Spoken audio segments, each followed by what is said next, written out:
মুসলিম মানে যে আল্লাহর কাছে নিজের ইচ্ছাকে সমর্পণ করে। আর সত্যিকারের মুসলিম কোন নারীর দিকে কখনো খারাপ দৃষ্টিতে তাকাবে না। যদি কেউ করে সে মুসলিম নয়। আল্লাহ পবিত্র কোরআনে বলেছেন, সূরা নূরের ৩ আয়াতে উল্লেখ করা হয়েছে, মানুষ শুধু নারীর হিজাবের কথা বলে।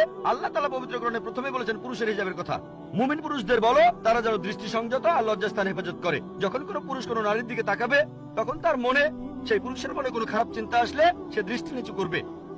আপনাদের বেদেও কথা আছে, যদি আপনি ঋগ্বেদ পড়েন ৮ নম্বর গ্রন্থ ৩৩ নম্বর অনুচ্ছেদের ১৯ নম্বর মন্ত্র, ব্রাহ্ম তোমাদের নারী বানিয়েছেন, সুতরাং দৃষ্টি নিচু করো আর মাথার উপরে কাপড় দাও।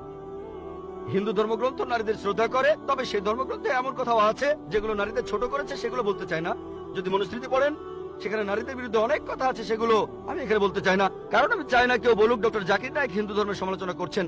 পবিত্র বাইবেলেও নারীদের সম্পর্কে ভালো কথা আছে, আবার খারাপ কথাও আছে। ভালো কথাগুলো এখানে বলতে পারি, খারাপ কথাগুলো বলতে চাচ্ছি না।